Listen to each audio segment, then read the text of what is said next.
thanks for coming tonight. I really appreciate it. I'm Scott Thorp, like she said. I've recently come from Savannah, and I've been here since, I guess, July, so it's about 6 months now that I've been here. And since I've come on, what we've done within the department at Augusta University, it's official now, we're Augusta University, is we're starting to do two things in general. We want to build a creative community which extends out from the university. So we're going to build the interior creative community within the department, then we're going to build a larger creative community within the region, and hopefully we'll be the kind of nexus for creative activity on a national level. So people will be coming back to here to kind of feed off that kind of community. So that's when I talk, you'll hear me say that word community over and over and over again. And one thing I've been trying to do is poke around and talk to people a lot, and just kind of get a sense of who is around the city, start bringing people together. And the second one feeds off that is we're going to build the cultural significance of Augusta. So we want this to be a destination area for people to come in, to be culturally enriched, and want to stay. Okay, and so that's two things that we're really working heavily on, and we'll be doing that over time. So what we're here for today is a show called Iconic, and basically I jurored the show. And so what I was thinking I would do is I would talk about how I jurored the show, and then I would throw in an educational component because I can't help myself as an educator. And we will talk about critique too. And the critique is about talking about art, and a lot of us are artists in the room, and so we have to kind of think about that. And then when you talk about iconic, we're going to discuss like the concept of icon and how it fits with this exhibition out here. Right? So how do we judge something? How do we go in and decide what's good and what's bad and stuff like that? And then, additionally, how do we talk about art? I think this is a really difficult thing, and if you've ever taught students that are art students or dealing with art, it's a very difficult task to really understand how to talk about this stuff, because sometimes it can be very personal. And so what I thought we'd do is we'd go back to the basics and talk about how to really talk about an art, and in particular, we're going to talk about the critique, okay? And how does the critique affect what you do? And so as we talk about these works on the wall, I may go and talk about someone about the works on the wall. Maybe this will come into play a little bit. And by the way, if you're doing a presentation, there's two no's that you don't ever want to do. Use clip art and Comic Sans. And so that's what we're going to do throughout we don't want it to be too formal. So I have to admit these are all clip art shots, you know. So when we're talking about a critique, there's a lot of things that come into play. For one, it's an evaluation of quality. So you're teaching people how to understand what is good and what is bad, how to talk about what is good and bad. And then also what we're talking about is observation. This is something that if you ever teach people for the first time, it really is interesting to them that they never learned how to observe anything. Okay? And by critiquing things, we learn how to observe to a greater degree. And it's a collaborative affair, because normally you go back and forth with these things. Usually you have a lot of people in a room, or at least there's two people in a room, because you have to have somebody to talk about. So it's learning about collaboration. There's a motivational component to it, which means, you want something to result from the critique. You want somebody to go out and do something about it, right? So it's not necessarily just an end result itself. And then finally down here, it's about presentation. You're putting something on a wall, so it's about, sometimes if it's painting, it's on a wall. But it's also about presenting yourself and presenting your ideas to others, okay? So if I were to block it out, there's the main things I think that critique is about. And what I'd like to jump into first is evaluation. And talking about when we evaluate things, what are we doing? And usually when there's a critique, there are two definite things in the room. There's the work, and then there's the artist, okay? And what happens is when we talk about the work, so if I talk about the painting, I say it. And if I talk about the painting or like the design, I can talk about the design. I can say things like the work, and I can also say stuff like it can be improved as a quality statement. Then I can also say the work should be more finished. You should put more blue here or green here or something like that. Now when I go down here and I start talking about the person, I say things like you. I say she, I say they. Then as a quality statement, I say you are talented. And then sometimes I might say you didn't do very well. And when we look at this, you can see that there's two very different things that we're approaching here. Okay? And so when we do critiques, we have to be very aware of this. One, we're talking about an object, and another one, we're talking about a person. Okay? So why is that important? Well, it's important because, mainly this reason, people don't respond very well to personal criticism. You know, if I say something about you personally, you're not going to like it, you know? And then, two, personal criticism is not performance-based. So say, like, we have Sally sitting over here, and Sally doesn't like potatoes. It doesn't mean that Sally hasn't eaten potatoes in the past. It doesn't mean she's not going to eat them in the future. It just means she doesn't like them. Okay? So it has really nothing to do with the product sitting in front of you. Now, there's another catch inside of here when you're talking about a person, is that most people believe this. They think intelligence and capability is static, meaning that if I say something's wrong with you, it's wrong with you forever. Okay? So if I say you're not a good artist, or you're not doing well, sometimes, or like you're not talented, or you are talented, that has a permanent effect on people that we really don't think about sometimes. And it can really stay with people over time. And it's an interesting little dynamic. And this guy named Ken Bain, you may have heard of him. He wrote these books called What the Best Professors Do, I think is what the series is about. And I had the fortune of meeting him one time, and I took a little workshop with him. And in that workshop, he told us that he said, students are less likely to redo homework after personal criticism. So if I say something about personal criticism, nothing happens in the work. However, if I go in and I say that something's wrong with the work or something needs to happen with that, people are more likely to go back and do something about it. So if the product of the critique, or you're hoping the product of the critique is maybe improvement, you want to talk more about the work than the person, because that's what really helps. Okay? So in turn, basically, if I tell Sally that she did something wrong, she's not going to do anything about it. But if I say, Sally, hey, this painting needs more green, or it's imbalanced, or something like that, she'll probably be more likely to go back and respond to it and fix that in the next kind of short period of time or something like that. Okay? So there's another thing in here, motivation.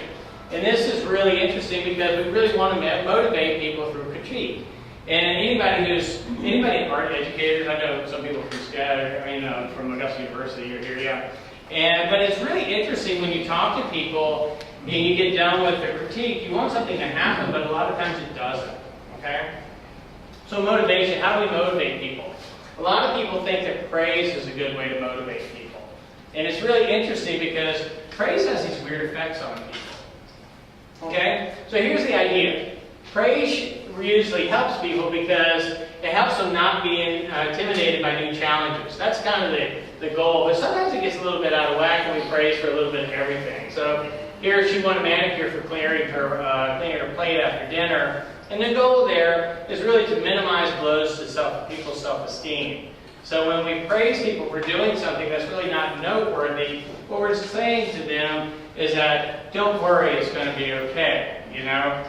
But what happens is we get kind of risk-averse sometimes. And so there's a school district in Massachusetts who actually had students jump rope without a rope because they were too worried that someone would be embarrassed if they fell. Okay? And so basically you had an exercise that really had no risk in it. Okay? Which sounds really interesting, and from the outside you can see how this works, but sometimes when you're in it you don't understand like kind of the dynamics behind it. It's kind of funny to think about, isn't it? Like if you're sitting there like doing that. So could there be a downside to praise? I'll say yes. Okay? I'm leading up to this, you can tell where I'm going. So the inverse power of praise, that's what this is called, the inverse power of praise. And there's a study that talks about this that states that they took these 700 students and they gave workshops, okay? And so half the students were taught study skills, and that was it. That was called a control group. And then the other half were taught study skills plus the fact that intelligence can be developed, meaning that your brain can grow, okay? So they told these students, they read studies on how the brain grows and how your brain increases in capacity when it's challenged. And one of the interesting thing happened from that group in particular raised their scores dramatically. The people who were told just general study skills, they really didn't go up a whole lot. But that other group really did. And then there's this other study that kind of keeps a little bit more on top of this that stated, well, the study was basically labeling students talented could hinder their progress. That was the whole premise. And so what they did was they took 400 fifth graders and they put them in a group and they gave them a really easy test, okay? A test that they could ace without really any effort whatsoever. And they knew that. And then what they did was they took half the students and they said, hey, you did really well on that test because you're really smart, okay? And then they took another group and they said, you really did well on that test because you worked hard. Okay, so they split them into two groups. One was really bright and they did well, and another one was really good because they worked hard, right? Then what they did is they had this thing sectioned out, and then they came up with a second test that they gave these students. This was a hard test. Or actually, no, they had the choice between a hard test and an easy test, that's what it was. So they said, okay, I'm going to give you another test, and you can either take a hard test or you can take the easy test, okay? And it's really interesting what happened. The smart kids, they took the easy test. The work hard kids took the hard test by 90%. That's interesting, isn't it? And that's a really interesting dynamic to think about. So telling someone they're smart makes them not do hard things. And somebody who thinks that they're doing well because they're working hard, they feel that if they work hard, they can achieve, which is really interesting. So basically with praise, if I tell her, you must be smart about this, or smart at this, so that's why I'm talking about an individual person. But if I talk about the work, I'm saying you must have worked really hard on this. Okay, so there's two different dynamics you're setting up. So the resulting kind of product is that if you praise the kid for being smart, you're saying that person should look smart, and that don't take risks, don't make mistakes, and then also when you're talking about work ethic, what you're doing is you're saying that effort matters, and that try difficult things, and then also that your intelligence can be increased, which is really what we want to do with people. We want to tell them to take risks, to go out there and try harder because you can do better. Now, coming from a parent, because I've got two kids, it's really hard to do this. I mean, when you're talking, to your kids about how to do well and how to achieve and stuff like that, you really want to say, you're so good, you're so bright, and stuff like that. And there's a place for that. But in the end, what we really want to be teaching people is that by trying harder, you can really achieve more. Okay? So back to our show, and we're talking about iconic. And basically what we have to do here, with that in mind, talking about the work, and I'm kind of doing that because I'm not really interested in the artist. What I'm doing, I'm going through that whole thing, and I'm saying, I don't care about you when I'm judging the show, I'm looking at the work. Okay? And so that's a big, long way to state that. So when we go back through here, we have to have categories, and we have to understand what the topic is about. So traditionally, iconic has to do with Christian art. And it's usually like painted on wood or surface, that's considered sacred. And we can kind of easily identify with things like this. But today it's different. Okay? So the meanings of words change over time. And so now when we think of icon, I think of something on my desktop, on a computer. So it's like, the meaning of the word is diminished, or expanded, either way that you want to think about it, because it's changed over time, it's morphed. So when we go back and look at this, these are the works in the show, we have to put them in relationship to today's meaning of iconic. What does that mean? And then we have to come up with some other parameter. So when I was judging, arts and art, I had to run around, what was it, 180 stuff, what? 130. 130. I mean, you're thinking, okay, how do I judge this? You have to categorize things. And you have to come up with some kind of system for doing it. And usually by defining things, it makes it easier. So as someone who's judging a lot of stuff, the more you define your parameters, the better off you are. Okay, so here's the first one, craft. Okay? Is it made well? Does it look like it's falling apart? Something like that. You can kind of start worrying about things like that. I mean, did they spill water on it? You know, as things. But this show was really good, so craft really didn't come into it a whole lot because they met that threshold.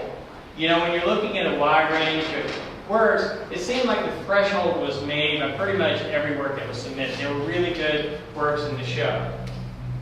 So then after that, you have to say, well, I need some quality statements. I need to understand what I mean by quality. Then all of a sudden, I have to understand these need to be relevant to the concept. So iconic is the concept. So I need to be able to like put them in there and say, this is iconic. Plus it has quality. So it has to meet those two kind of standards at some threshold. Right? So when I'm talking about quality, the easiest thing to do is go back to this. This is like the outline for art. You know, it's like the grammar for art. So the elements of design are line, value, shape, texture, color. And then the principles of design are how you take these things and apply them to create larger sense of like unity and harmony, balance, proportion, emphasis, stuff like that. Okay? So how do you do these things and make the work activate space? Because that's what we're trying to do. Right? So my definition, okay, this is iconic. A sign or representation that stands for its object or concept by virtue of a resemblance or analogy to it. This was a contemporary definition that I found online that seemed like it fit today. So if I use an older definition, it would just be Christian art, basically, you know, and everything else would be eliminated, or something that referred to Christian art. So I used this one so it would be more inclusive. Then after that, I had to decide what is a work of art. Okay? Is something a work of art or is it not? And I use this thing called the institutional definition of art. Okay? So there's a lot of classification going on here. You know, you think you just look and it's blue. Yeah, I like it, you know. But what I did was I decided with this one because it's a general one and it accepts pretty much anything that is common to the art world today. So an artifact of a kind created with the intent of being presented to the art world public. Okay? So if you made something and your intention was to show it in a gallery or an art world public, then I'm going to say it's art, just by definition, if that was your intention, and so I'm going to accept it. There's a lot of holes in this definition. If we had Michael Schwartz in here, he'd like rip me to pieces. You know, he's an art historian on campus. But it's a pretty good one when you're kind of look at kind of a show like this to classify works. Okay? So what is an iconic work of art? It's something that meets these two criteria and has a sense of quality to it. Okay? So then we can go back in and we can have kind of categories. And I can say, well, you know, I look at these works and they seem to do this, and how can I group them together? And how can I really rationalize what I did? So there's works that deal with Christianity, and they seem like they are like they resemble that or they stand for that. It's not that they are that, it's something that it stands for. So you can see like there's concepts behind this that have something that relate to Christianity. And I was thinking, okay, that meets the bar right there. They meet the quality, they activate the space well. This has a dynamic composition right here that's diagonal. There's interesting use of materials and things like that. So okay, they're in. Okay? And then we can go into different categories and we can talk, maybe we could broaden it so their definition is more general. We can say religious or spiritual would fall within that too. Something that resembles that or stands for that we can include. So these kind of did that. Now here's an interesting component. I don't know if they meant for this to be that way or not. You know, I don't know if that's supposed to be religious, but it seems spiritual to me. Just because the way the work kind of sat in the space. Same thing with this over here. It could just be like a decorative image, but for me it had this kind of like signature on it that said spirituality. Okay? Scott, did you read the artist statement that you had with these when you touched them? No, because I didn't want to be kind of influenced by the intention of the work. And I'm a very formal person like that, and so if you tell me your intention, I want to know it afterwards. Yes, sir? I can explain to you. Uh-huh. That one is a yacht. Uh-huh. It's basically a religious symbol in the book. Okay, so we got it. So it was clearly communicated in the work. You know, and it's interesting because, you know, we had, you know, I sat on an awesome council one time at SCAD when I was down at SCAD. And so we knew that nothing was going to happen with what we were going to do. Sometimes you sit in these committees and you just know nothing's coming out of it. You know, we're just going to sit here all year and we're going to talk. So the guy that was running the council said, let's define art design this year. We're like, awesome, we'll do that all year long. And so we sat and it was hilarious because, you know, it's a great argument depending on what mood you're in. It kind of, you know, it's so open-ended that you can kind of change your mind at different points. And we decided toward the end of the year that we liked art as a verb, okay, rather than a noun. Because art is something that you do when you're appreciating something as a work of art. And that way, it kind of took it off the object and put it back into the experience. And we really liked that. And it was funny how we were talking about the object for so long, but eventually we came back to the experience. And it was kind of an interesting kind of flip-flop that we never really settled on anything. So we just, at the end of the year, we just left and got nothing done, basically. But the next thing is kind of obvious. People. Iconic images of people. Okay? And so we had a lot of those in the show. And they could be representations of the person. What I really was looking for when I thought about this category was, are they representing the what you think about that person? Not are they a good kind of representation, like technically of that person? Do they represent what that person kind of stood for? Or what we think of them in these images? And so rather than being highly detailed, I'm looking for something that kind of has a definition behind it. You know, it stands for Steve Martin.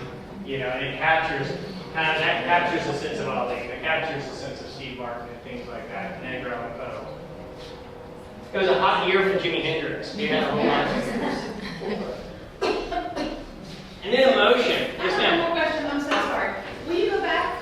So, what if you encountered an image in that category and you didn't know who the person was? Did you, the formal judge, go and look up who that might be? Well, the only, you know, honestly, I knew all of them and everything that was submitted because I'd seen him before. It's a combo hip-hop group, and I forgot his name in particular. But I knew them, and what if they were more kind of almost stylized, I think, is how they kind of crept in. Because I think there was one or two of people that I didn't include, and it was just because it seemed either it wasn't more stylized representation, meaning iconic, and more of a depiction of the person, so I didn't think that the meaning matched up. But again, I was going off formal issues totally, okay? And I didn't look up anything. I was just going off basic imagery, and I didn't read the artist statements either, okay?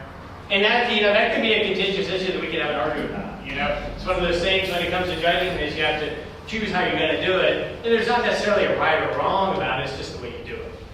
I guess there is a right and wrong in some cases. Yeah. So emotion. Now, I thought this one was an interesting one because when I first looked at these, I couldn't really figure out how to classify some things as iconic, but I knew that they were doing it to me. And so then I thought, okay, they're evoking an emotion and they're symbolizing an emotion. And these ones did that to me. And so I got a sense of being somewhere or a sense of mental kind of something from these. Like I got like a sense of aloneness or loss or something that was happening in here, seclusion. This one could have also, I was thinking spirituality at the same time for some reason. It seemed like it did that for me. And, you know, it was, I think that the key thing here is like it's so isolated and kind of like egg-shaped here. It really said something about the composition. Right in here, you know, you get lost in this sense of like openness and freedom. And it's kind of like, you know, the day coming to an end. I have, you know, I'm moving personally, you know, so from Savannah to here, you know, so you kind of connect with things, you know. And then here it's like this road out to somewhere, this path going somewhere else. And it has a really short focal length. It's blurry here, and it's in focus way back there. And it has a composition that leads you off to the right, which I think is interesting. So it put like this idea of concept in my head, okay, or emotion. And then there was other ones that had like a cultural significance to them. And these were and this is interesting because I was talking to the artist about this one right here. This was actually made from those wood from the stage at Woodstock you know? So it has this double meaning, so the material is actually having some kind of iconic meaning behind them too.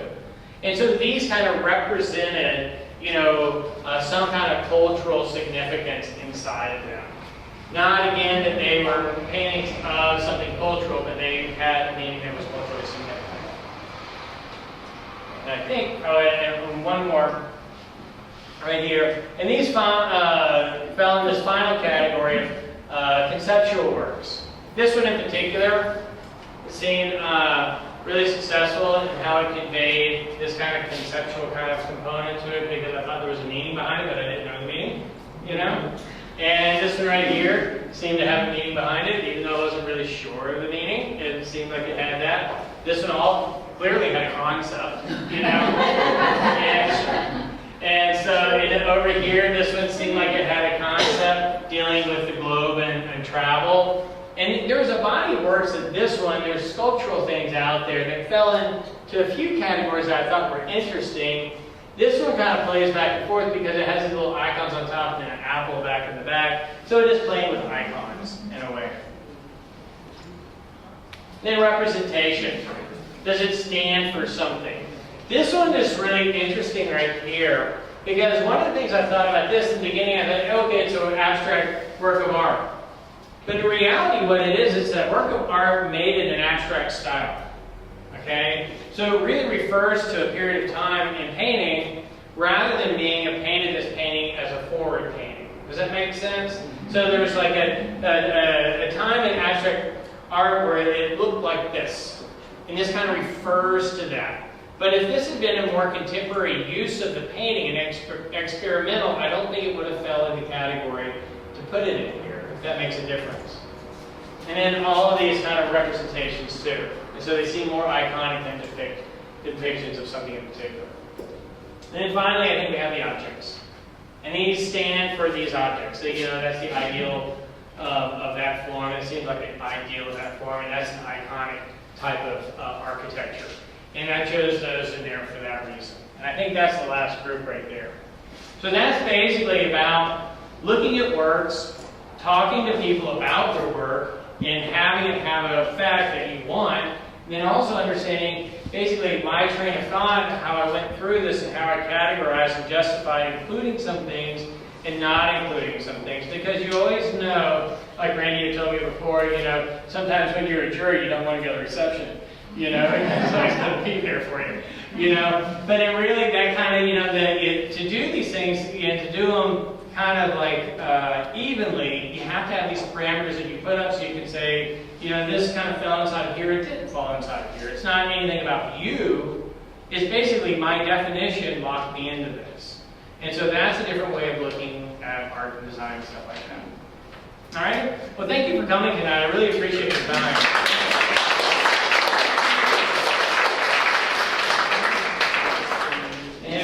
Have any questions? If you don't have any questions, I'd be more than happy to answer anything. Yes, ma'am? I'm interested in the study about, labeling kids as talented or gifted, because I have several students who, on our infinite campus, I just noticed last week, because I was like, what's going on with these guys? So they don't put forth any effort at all. Yeah, and it's interesting, and I have my two kids fall into this category. So my son is very rule-based, and if you were going to score him on an intelligence test, he's going to go way higher. And my daughter, if you put her on a traditional IQ test, she's not going to score as high. But what's happened over time is my daughter, because she has a different way of working, she achieves more. So my son has experienced this thing right now where he won't work and his grades are going down. Okay? Because he won't take the risk. He doesn't want to look stupid, so he doesn't want to try hard. So because if he tries hard and fails, it means he's not as smart as he once was. And we've kind of conditioned him to do this without really knowing it. And he's also fairly athletic, so it happened on the soccer field too. And then what happened is my daughter, she's really unethical. And she's not rule-based or anything like this. And really what happened was school had to catch up with her.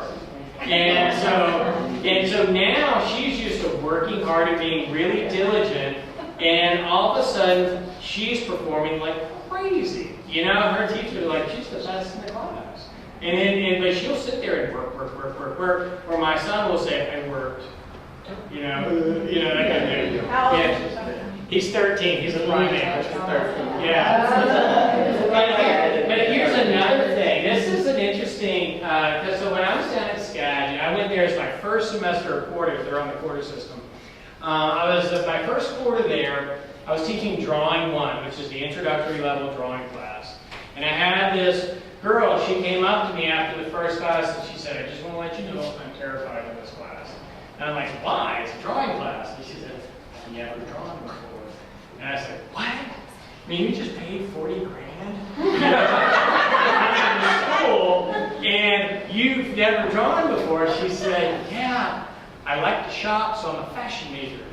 And I was like, "Oh, okay." It's like a new population. I wasn't really ready for that answer, you know? And then I told her, I said, "Look, can you listen?" She said, "Yeah." And I said, "If I tell you things to do, will you do them?" And she said, "Yes." Okay, and so I was like, "Okay, let's do it." She was one of the best students in the class. I mean, she started out as the worst, literally. She was the worst, you know? But over time, she was really, like, you could see her putting in time and concentrating, and rather than thinking that she was great, like we had these other kids, we used to get these prima donnas that had been the best in high school, and they won't listen to you at all because they're so great. You know, and I'm like, you know, you can draw Bob Marley all day long, but, you know, and rap like, you need to move to something new, you know, you need to do this. And what would happen is, like in that class, she started passing them. And these other kids stayed at the same point because they wouldn't take the risk, they wouldn't learn more things because they told her the star, you know? And it was really interesting. And she graduated like third in the class. When she graduated, yeah, she rocked. And, you know, Did she still go into fashion? yeah, I would kid her because no matter what the conditions were, she had tools like this. You know, she would come in like out of the parking lot, you know, like that. But it was really interesting as one of those scenarios that we would see this play day out, day in and day out, and day in and day out. And if you can build work ethic in people, then they'll achieve, because that's something that's achievable. Because if you're seen as being dumb, what are you going to do about it? You know? And so we need to kind of get away from that and start talking about effort and like achievement and things like that. Anybody else have another question? Yes, ma'am. I actually started taking notes because I can see the application of this for things besides visual art. But when the artist is still involved, like perhaps in a performance piece, Yep.